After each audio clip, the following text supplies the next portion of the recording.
And a very good morning to you. We're coming to you live from London and you're with Monocle on Sunday with me, Emma Nelson. Coming up today, my guests share their views on the week's biggest stories. I've got Dalziel and Yossi Mekelberg in the studio with me. Yossi, what have you spotted? Good morning. Good morning. So first Netanyahu goes to Washington and maybe we'll get a ceasefire. We'll see that. Then it's a year since Labour came to power and it's not as popular as probably they would like to be. Trump waged war on the media, and we see the results of it with getting a lot of money for his library down the road. And why a London council waged war against an ice cream bar? We love an ice cream bar. Thank you so much for that. We'll be heading to Istanbul as well. I'm Lucinda Smith in Istanbul, and coming up, I'll be talking about the latest earthquake to hit the city, a new round of protests, and an Ottoman painting that's been uncovered and sold at auction in London for £1 million. Plus, we'll be checking in with our editorial director, Tyler Brûlé, live in Lisbon. It's the 6th of July, 2025. Live from London, this is Monocle on Sunday. Live from London, this is Monocle on Sunday with Emma Nelson.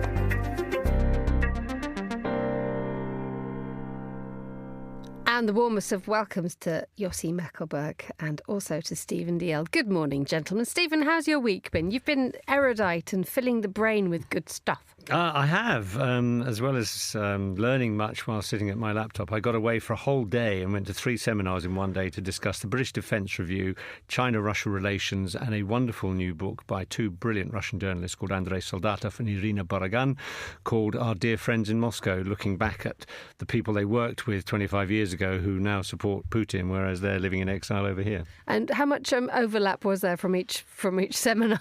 A little bit of overlap between the second and the third, but the first and the second and the other two, the British Defence Review was pretty well separate, although the word Russia did come up, funnily enough. Yossi, you've been trying to go on holiday. You've been trying really hard, but Israel and Iran have been getting in the way. Well, we managed to get to Corfu.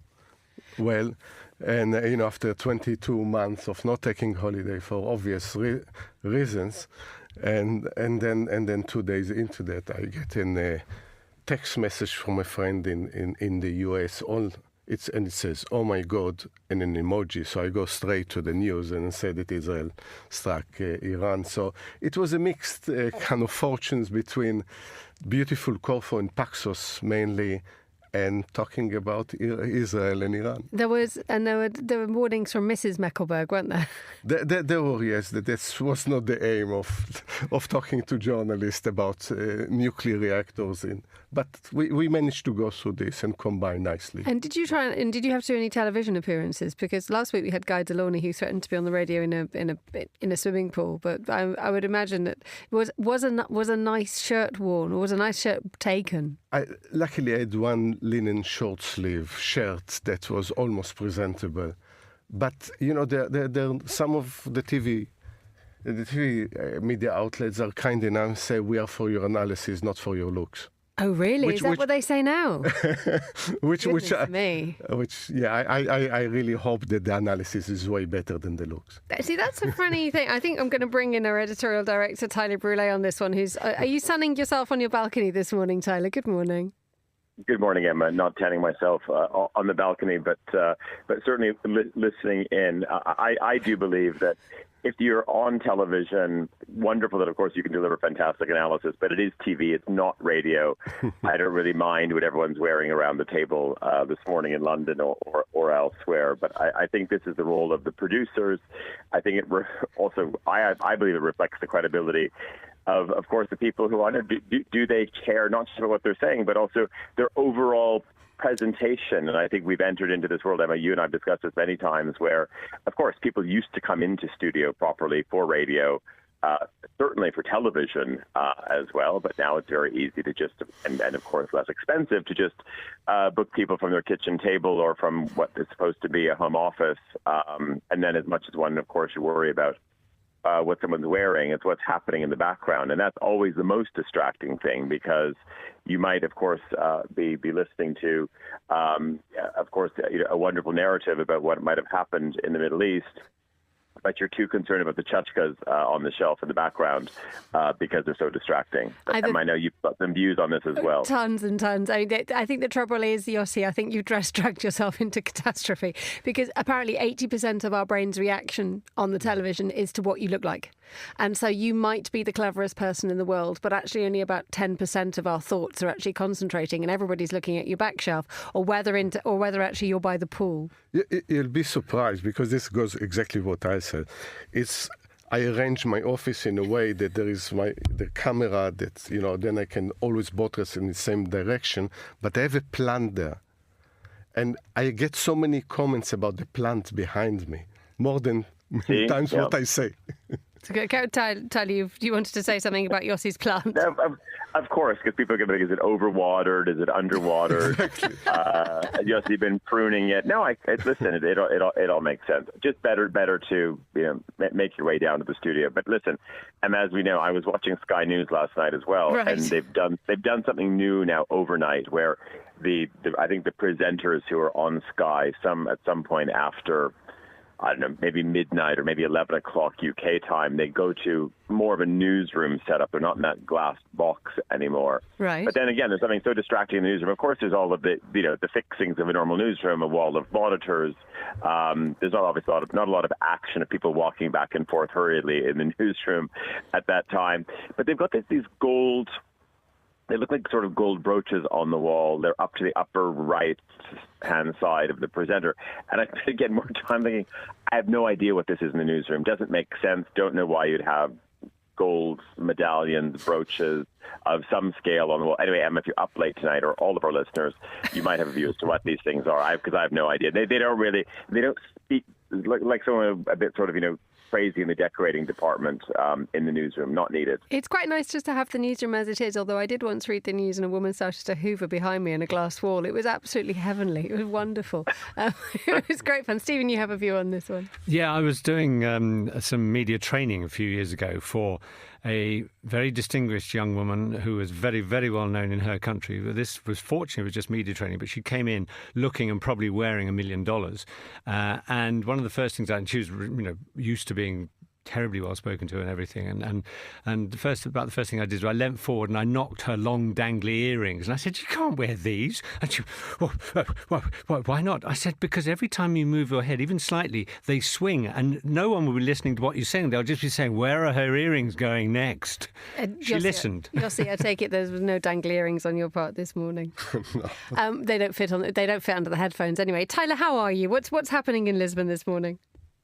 About 26 degrees this morning, absolutely stunning. And it's fascinating sort of watching a little bit east of here, because it will bake again in Spain. There'll be parts of Portugal that will be quite toasty this morning as well. But it's absolutely beautiful in Lisbon, beautifully sunny. And of course, you can really, this is, I think, yesterday was the first day you really felt, okay, this is the 4th of July weekend, and America has descended on Europe. And this has actually been a very interesting conversation. I was talking to some hoteliers earlier in the week when I was back in Zurich, and just said, as long as the Americans show up in Europe this summer, everything will be fine. We don't have to worry about Chinese coming back out in the world. We don't have to worry about maybe a lot of people think about, of course, the rise of Korean travelers, etc. None of that matters. Gulf travelers, doesn't matter. As long as America's traveling, Europe's hoteliers and the major hotel groups and restaurants will all be just fine. And I can tell you, it really felt like every United Airlines flight was absolutely rammed, and yesterday there was a real sense that the US is definitely out on the road for summer. Which is interesting given the fact that there's still quite a lot of talk, Tyler, isn't it, about the amount of travel in and out of America this year, that there's been a drop in bookings into America from Europe. Correct. This is a big story. So, as long as they fill up those planes in the U.S. And of course enough, of course, people, of course, returning, and we know that also it's not like you sort of have a lot of Americans, probably flying on July, whatever, 3rd, 4th, and 5th, and then not coming back for a month. That's some Americans, but not that many. There's a very short holiday span. So at least they're able to keep up those waves of flights, and they will be full. But you're right, going the other direction. I was talking to, again, someone from one of the Swiss airlines, which does a lot of niche routes into the U.S., of course, during the holiday period.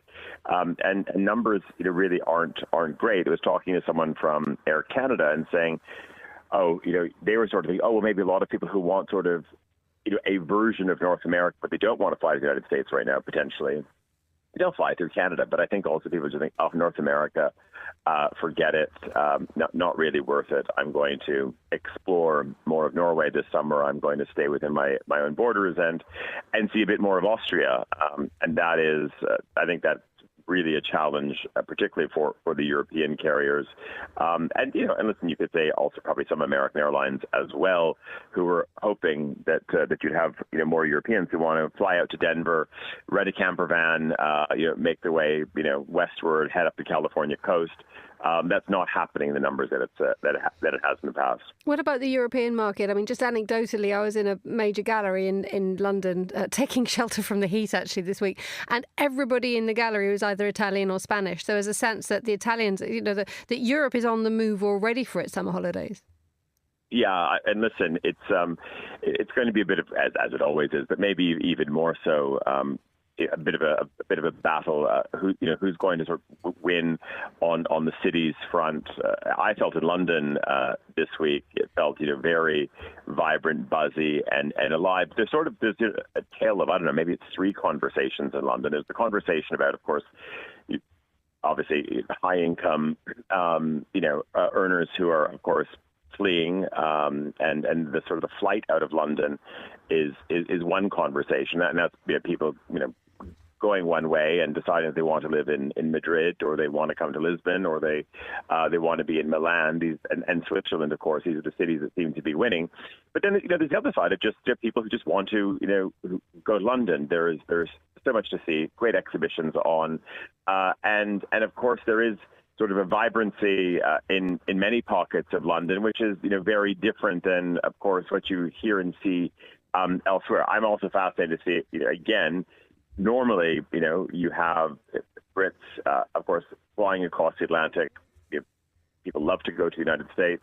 And, of course, these are some of the busiest long-haul air routes in the world. And what I've not seen is a lot of reporting on actually, the British actually flying into the U.S. What are those numbers like? I think we've seen more, certainly from the likes of the Lufthansa and others, where there's, they're just saying that potentially the Germans or people who are connecting through Munich and Frankfurt, are not going to America. Not sure what it's like for those who might be flying out of Manchester, those flying out of London's airports. Let's move to your column and your sort of anecdote, your sort of experiences of trying to buy something made out of paper, some print. You're not after an enormous amount of booze. You're not after a packet of cigarettes. But what you quite like is a newspaper, and this is proving harder and harder. No, it is, and maybe I'll start with a story. I was in Abu Dhabi a few weeks ago, and hadn't seen our editor-in-chief Andrew Tuck for a few weeks, and so we sat down for lunch a couple of weeks ago, and Andrew had just been to Abu Dhabi as well. He was covering an urbanism and development conference there, which of course has hit our pages, newsletters, and then he was reporting from there. And we, after an opening round at lunch, we've landed on, by the way, did you see, or not see what's happening at Abu Dhabi Airport at W.H. Smith of all places? And the point was, there are no magazines anymore. There's barely any paper that you want to read off of, unless it's instructions in terms of how you might use your mobile phone charger. Hopefully people know how to do that. I mean, that's the only sort of print that is in the entire shop. And, of course, many of us grew up with W.H. Smith. I was probably my first job was at W.H. Smith in Canada. And I can just think back to being in Winnipeg and, in a suburban shopping mall where we had, of course, all the magazines from North America, all of the British magazines, flown into the middle of Canada. And of course, W.H. Smith was a national chain in Canada at one point as well. And it was remarkable. That's defined the chain.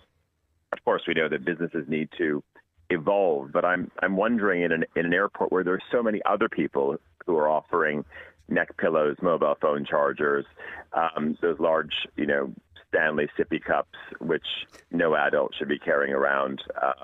It's rather bizarre. So I'm wondering, of course, are they going to carve the niche just because they're a well-known brand? But I still think that most people, think about W.H. Smith because it is a purveyor of some type of print. Now, we know also they're exiting the UK high street, but they've said we're going to put a lot of effort into global travel retail, being that business, that brand, that will, of course, provide for people no matter where they are at a major international transport hub.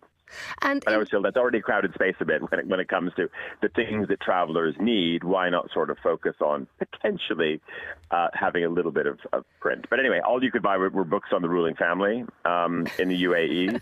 And I think there's maybe sort of 3 how-to guides by Elon Musk. I hope you brought them all back because I can't wait to read them. That's my summer reading, is a guide to an excellency. But from your point of view, Tyler, the fact that, let's not forget what Monocle does for a living. It makes good things to read on paper. I mean, where does that leave Midori House and all the people who work in it and all the words that are written? Well, thankfully, it leaves them all very busy because we have right now we have four different editions on newsstand. So, I think for many listeners, Monocle Mediterraneo is just hitting, of course, newsstands and those who subscribe or bought it online. That's going to be hitting people's letterboxes right now. A summer issue of Confect is out. Then we have the Monocle Companion, which is, you've not seen it, but I mean, it's wonderful to actually be in bookshops and to see newsstands here in Lisbon yesterday. Companion is definitely out, and this is sort of a smaller format, I would say. It's made for sort of whatever, your tote bag, for your backpack, whatever, for the summer. And it's just 50 essays of varying length, and this focuses on architecture, urbanism, and it's been brought out to really complement the Venice Biennale as well. And then, of course, we've got our July-August issue, and there'll be a 5th issue on newsstand quite soon because the Entrepreneurs also hits. So, yes, the editors at Midori House and of course those on staff in Tokyo and Bangkok and Milan and Paris and Zurich have all been rather busy. But listen, it is alarming. It is alarming because it concerns me as a business owner. You could argue, yes, you can go online, you can buy the magazine, but maybe you live in Cyprus. Maybe you've never heard of us, and there's a good chance that could be the case. You might be 55 or you might be 25, and if you don't have a place to go and sample the version of sort of trying something on and saying, yeah, I rather like this.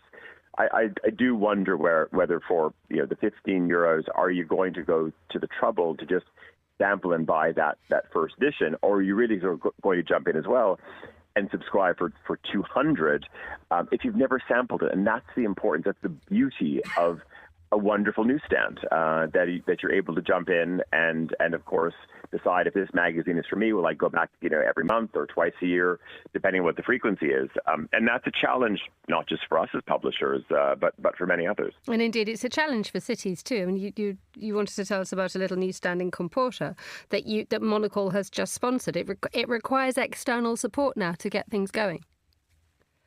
It does. I mean, of course, and it's interesting when you're on this peninsula, you cross the border into Spain, and the Spanish do very, very good kiosks. The wonderful thing about Portugal, this is a market which it's not a subscription market. It's a little bit like Japan in that sense. I was in Tokyo a few weeks ago talking to the people behind Magazine House, and Magazine House are the publishers of magazines like Popeye and Brutus and a wonderful array of great titles. And it was just comparing notes in Japan, and they said people in Japan, they just simply do not subscribe. No matter how evolved and how efficient Japan Post is, people go to their convenience store, they go to their local bookshop. That is how you consume periodicals in Japan. And it's a little bit the same in Portugal and much of Spain as well. Yes, there are of course, there are subscription offers, but you go and you buy your copy of Ola, you go to the newsstand to buy your copy of Publico here, or Expresso newspaper at the end of the week, and that is how you function.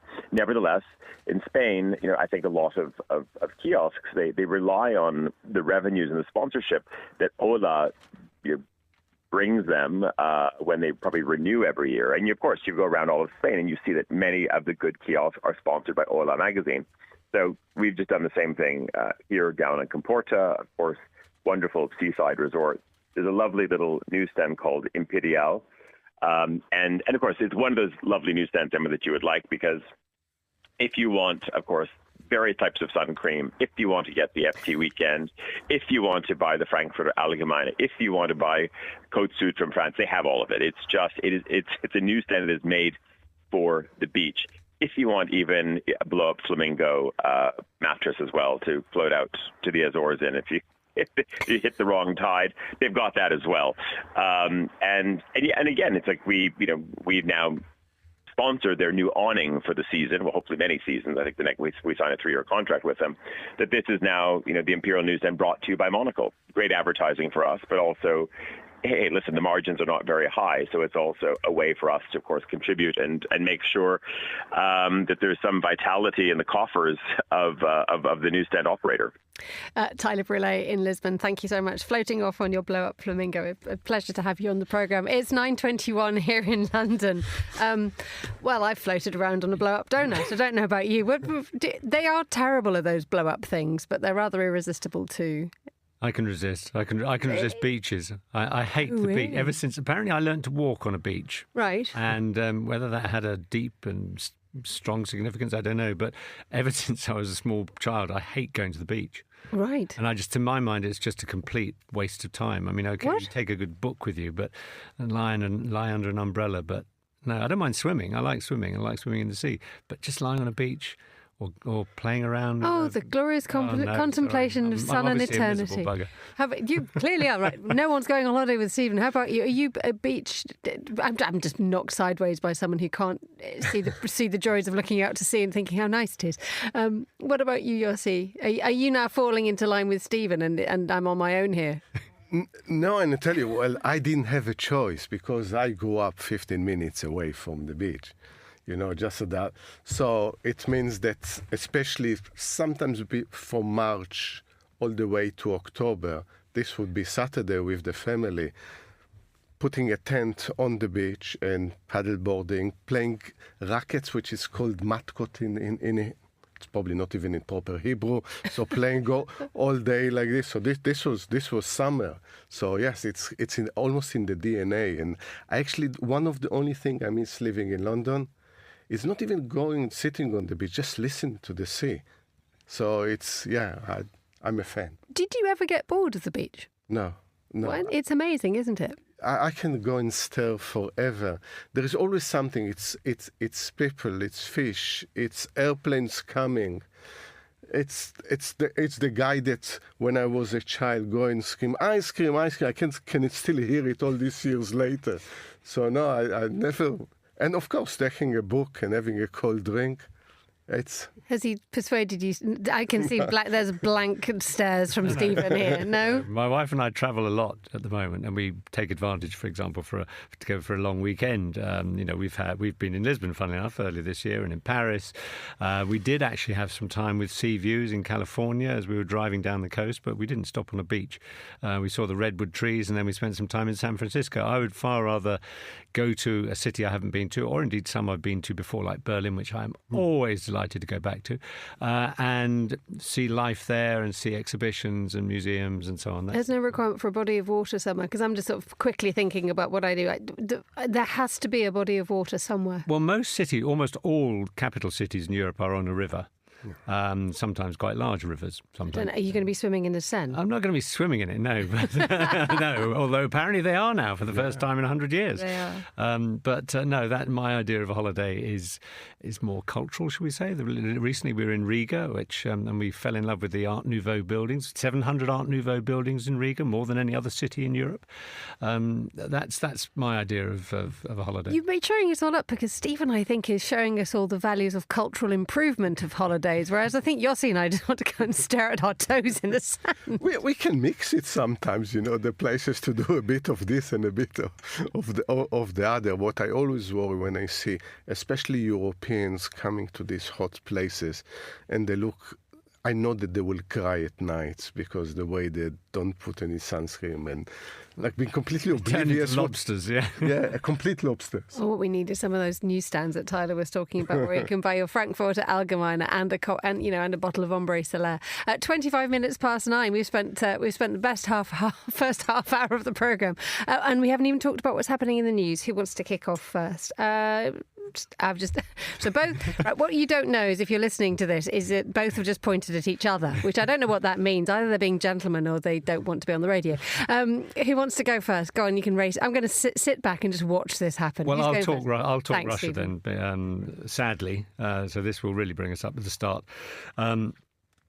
The incidence of attacks on Ukraine in the last couple of months, which seemed to have been, that Putin has felt, well, because Donald Trump is shilly-shallying and occasionally sends a word of criticism but hasn't introduced any more sanctions, and he's really stepped it up. And just to give you a figure, just to have an idea, the drones that they originally got from Iran and they now make to the Iranian pattern, they're very simple. They fly at about 100 miles an hour.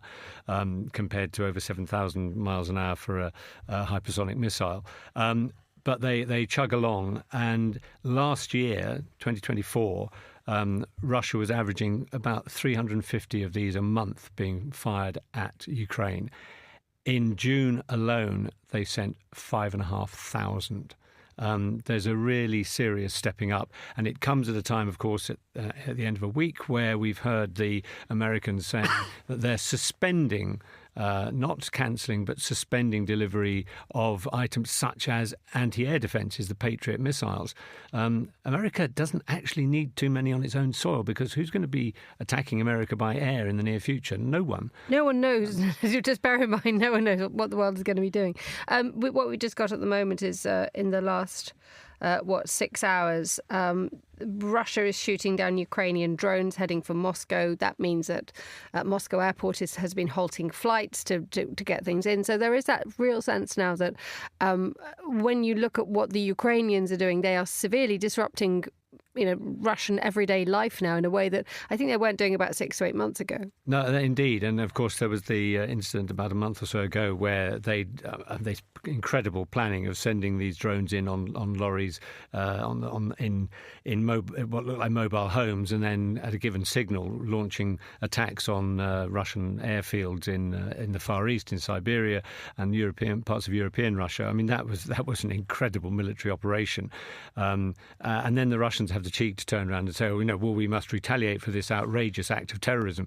Russia's carrying out acts of terrorism against Ukraine all day, every day. But this does show that the Ukrainians are not giving up. Also, in the last couple of days, they've attacked a city called Cheboksary, which I've been to, about 400 miles east of Moscow. So again, a long way from the Ukrainian border. And yes, even if the Russians are shooting them down, it means that they have to pay attention to this.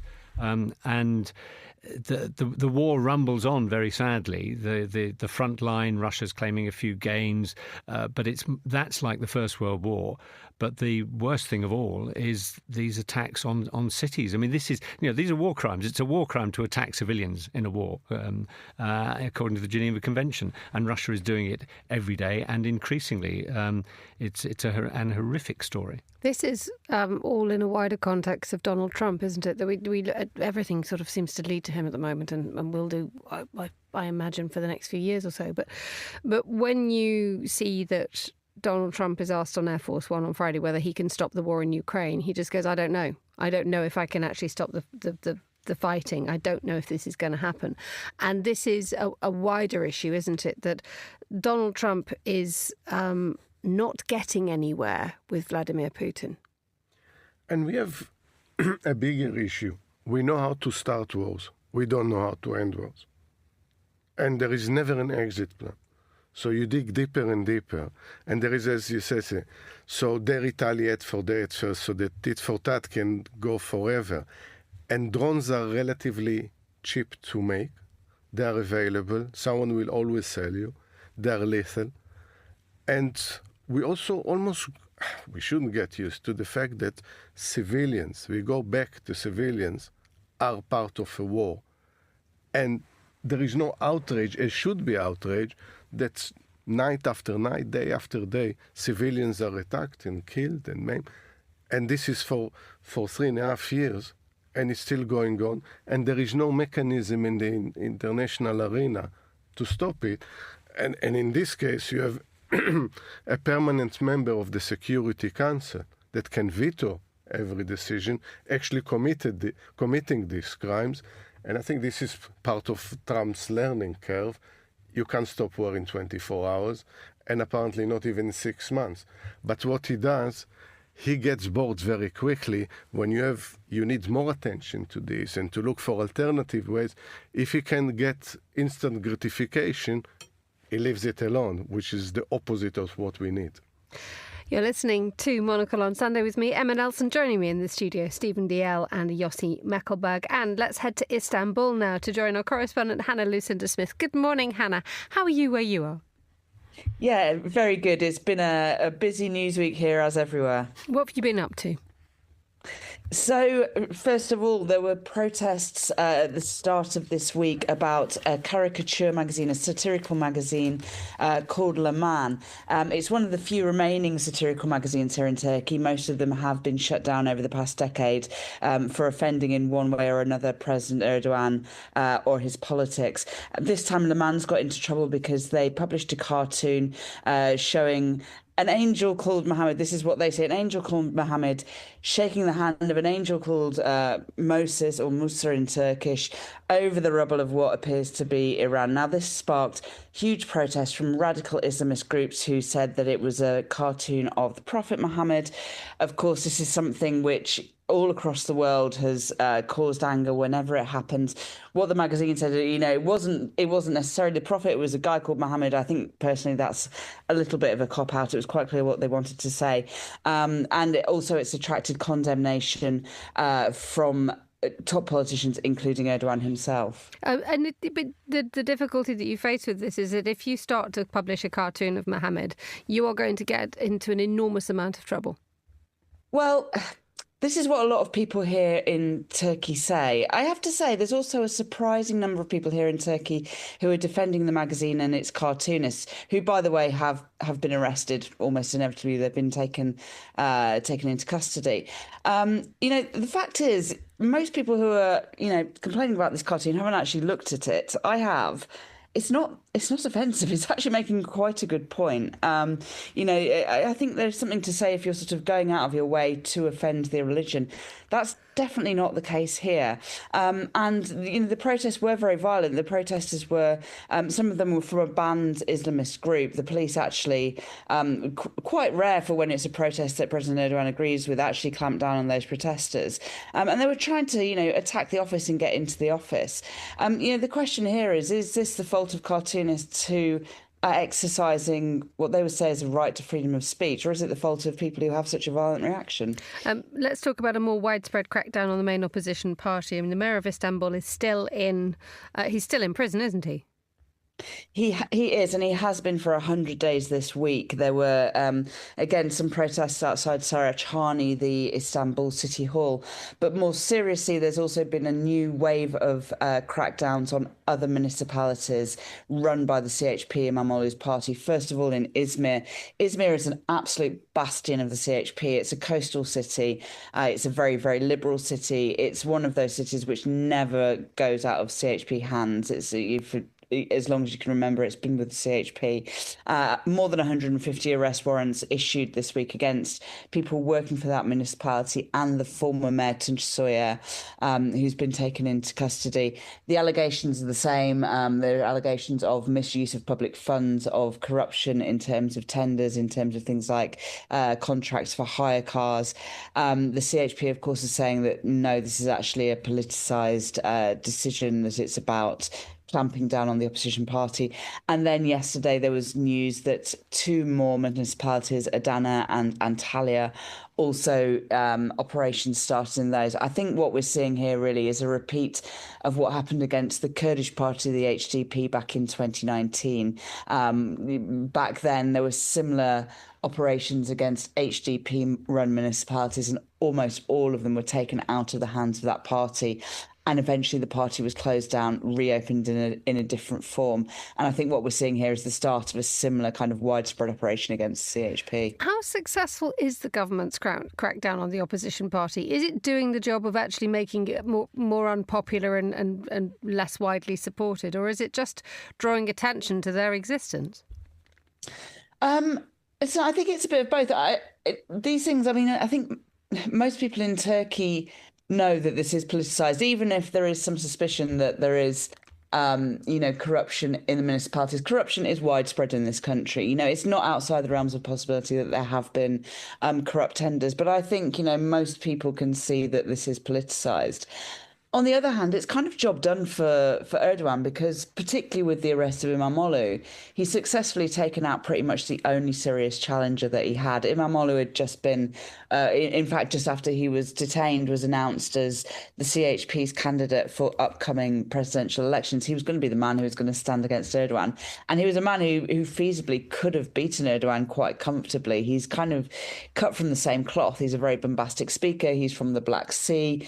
He's managed to cross political cleavages here in Istanbul, appealing to Kurds, appealing to more conservative people, appealing to secular people. So he was really a threat to Erdogan, and he's taken out of the picture. And the problem is, even if people sort of know that what's happening is politicised, know that it goes against democracy, they don't have any recourse, because the judiciary is so politicised at this point.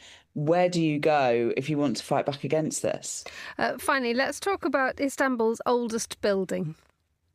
Sure. So this is the Hagia Sophia. This is a building from the 6th century. It's, I think it's fair to say it's the most iconic building here in Istanbul. It was built as the seat of Eastern Christianity when Istanbul was taken over by the Ottomans in the 15th century. It was then turned into a mosque. When the Ottoman Empire became the Turkish Republic in the early 20th century, it was then turned into a museum. And a few years ago, Erdogan again turned it back into a mosque.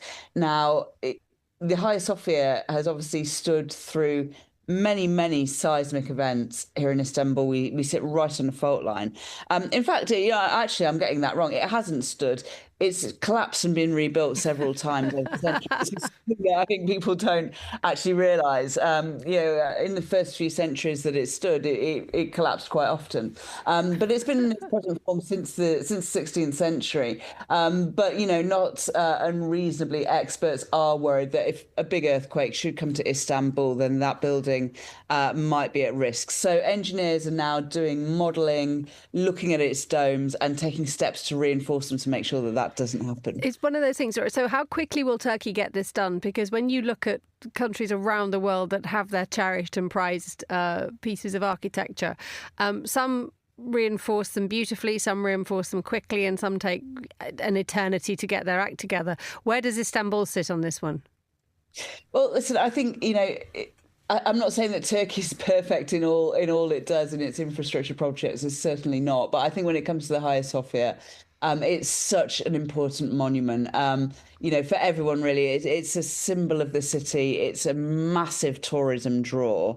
And also, since it was turned back into a mosque, incredibly controversially, particularly for the Greeks, by President Erdogan back in 2020. It's also become this kind of religious symbol as well. You in the first Friday prayers that were held there, which Erdogan led, the crowd spilled out into the plaza outside. It's always used in, Erdogan's election campaign material.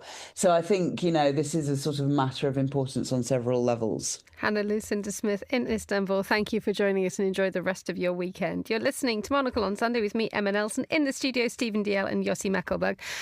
That idea of trying to keep things upright, the Russians are incredibly good at sort of trying to preserve and keep and maintain, aren't they? They are, curiously in a way, in that in 1917, of course, there was the Bolshevik Revolution, and much of that was violent and doing away with the Tsarist legacy.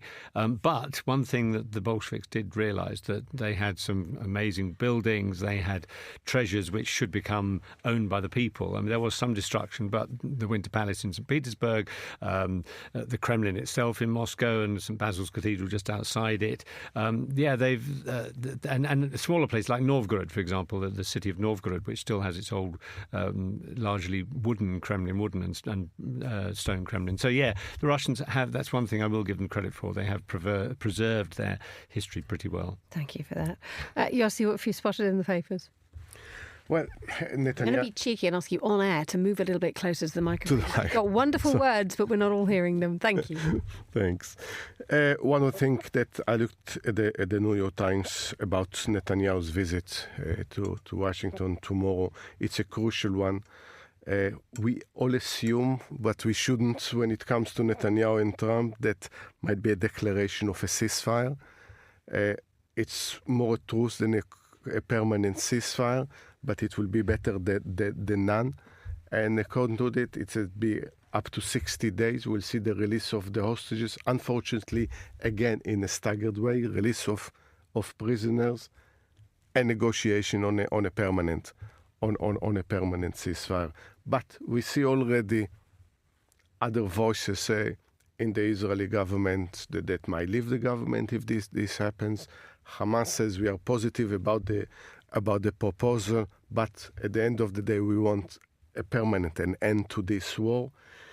Interestingly enough, many within the Israel Defense Force, the IDF, said that it's time to end the war and to move to the next stage, but politically it's not convenient.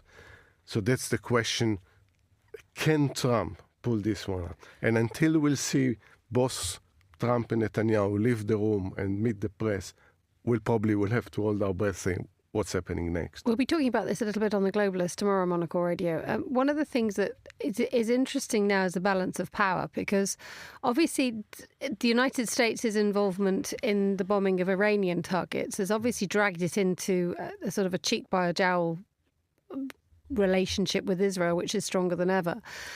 It didn't take out the nuclear program. It put it back by a bit, but it didn't work in the way that Trump wanted it to work. But also, you feel now, or do you feel correctly, that Israel is actually more dependent on the United States than ever for help? I think Israel is dependent on the United States for many, many years, and definitely from the beginning of the war. It's always the question whether an American president wants to use his clout in order to translate it into policies. And we didn't see it under Biden. And I think with the United States bombing the nuclear sites in Iran, in a way it was also an opportunity for Trump to present himself. I'm not only a peacemaker, as you would like to say, but I can take military action when they are needed and the work for the United States. We still, as you said, we are still looking into whether it succeeded or not. What actually, did it only set back the Iranian nuclear program by months, or as Trump says and some others, that it completely destroyed the nuclear program? But it also, on the other side, Trump also created this, at least the impression, Israel owes the United States and he wants to end the war. But he also said, as always in capital letters, and to Hamas said, it's time to end the war, otherwise it will get worse for you. And so it's pressure on both sides now. Pressure on both sides. There's also a report yesterday, I think it was in the Financial Times' front page actually, about the Boston Consulting Group.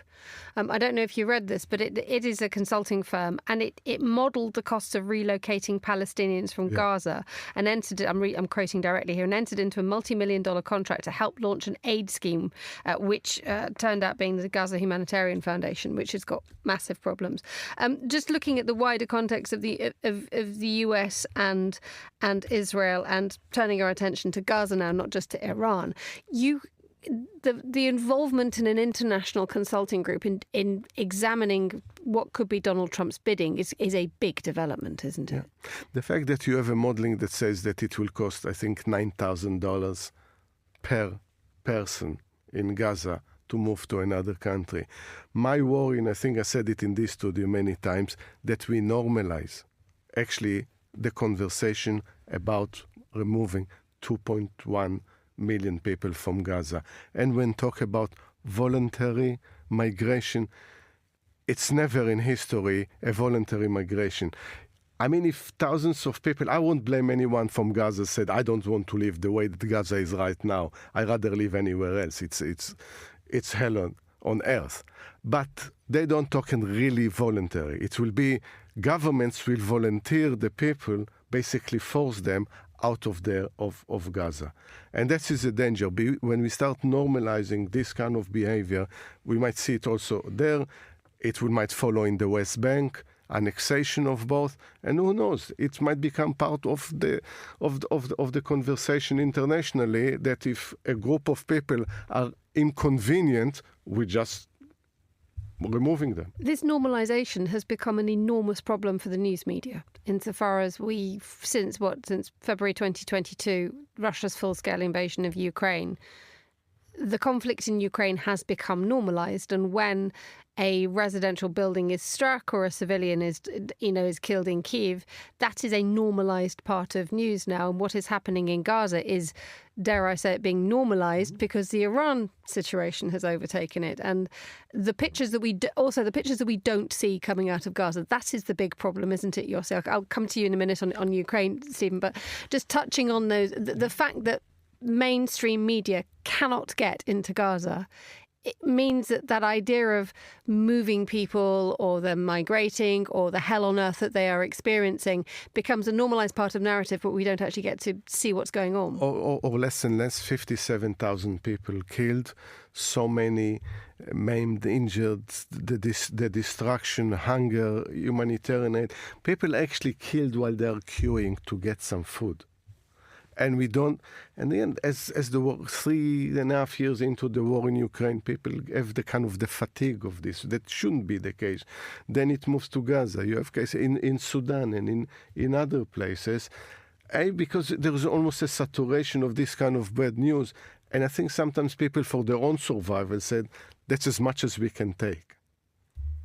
Yeah, I try, when I hear these stories, to think, Yossi, you just said 57,000 dead. When you hear these huge numbers, I try to bring myself to think each one of these was an individual who had a family, who had friends. This is causing so much grief across the board. I have a friend who lives in Dnipro in eastern Ukraine, which is not that far from the front line. I hadn't heard for a while, and I sent them a message this week saying, please just send me 2 words saying I'm alive. And in fact, they did, I'm glad to say, right back and say that and a bit more.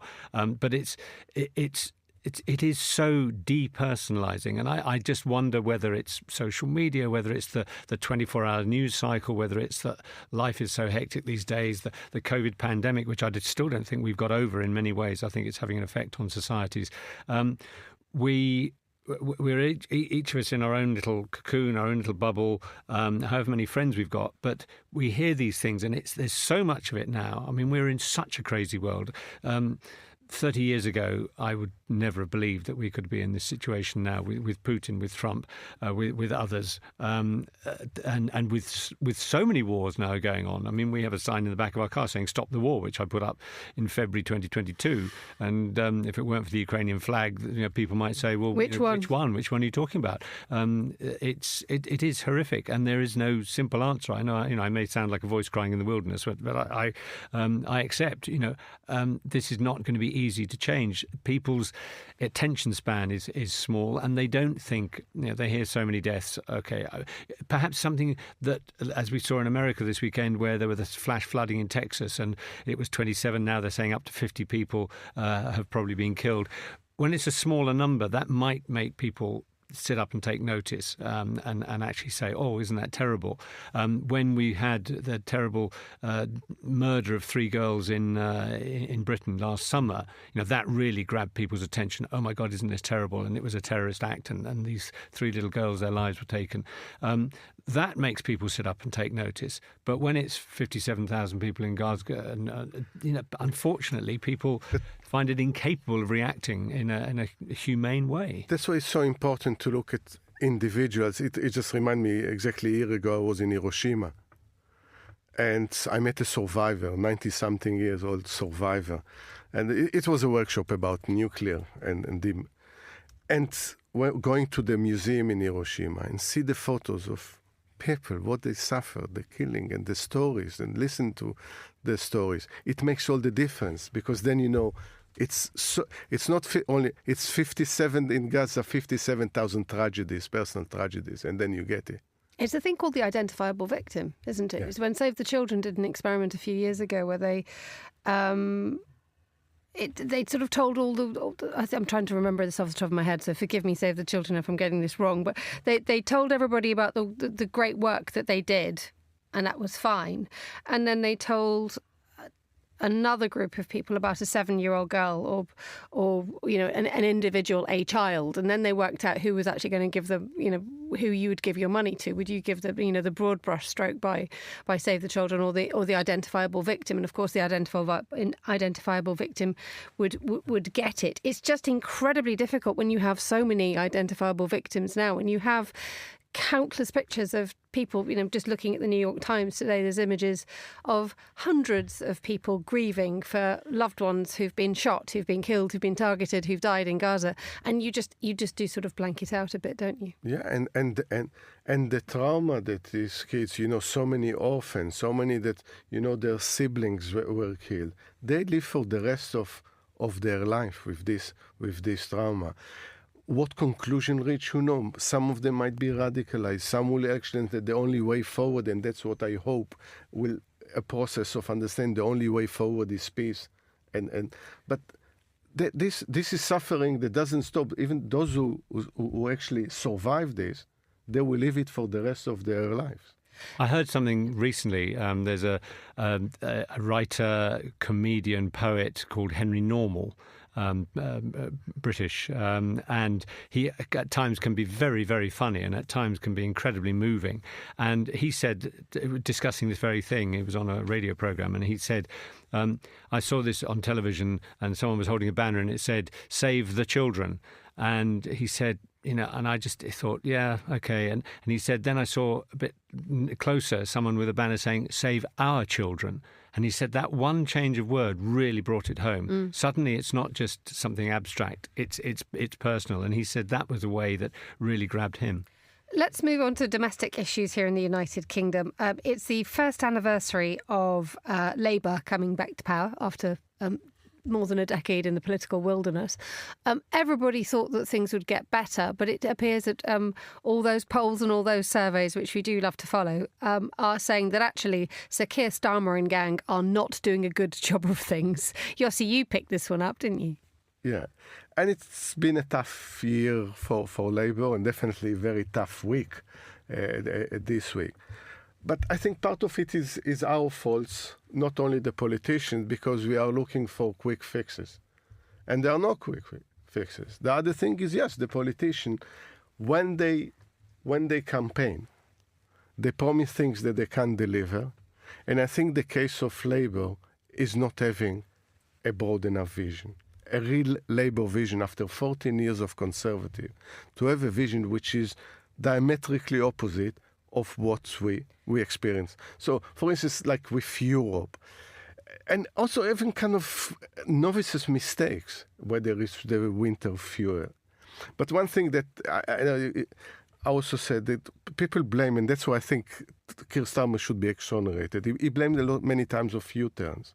I think U-turns can also be seen as a learning curve. And since it's the last year, so the end of year, the first year is not great, but maybe he learned, and second year will be much better. I understand the U-turn thing, but Stephen, I wonder what you'd think of the fact that the stuff that they've made the big U-turns on are stopping pensioners from getting extra money during the winter to pay for their fuel, and also not actually implementing a benefits policy which actually accurately reflected the research that had been commissioned to do it. I mean, there are two things that you would just think, hang on a minute. If you're going to do something and you are, by all accounts, if you're a Labour government, you're going to be a left-wing government, what are your principles? What are your values?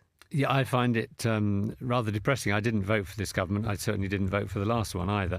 Didn't vote. No, I do vote. But I wish we had a strong party of the centre in this country.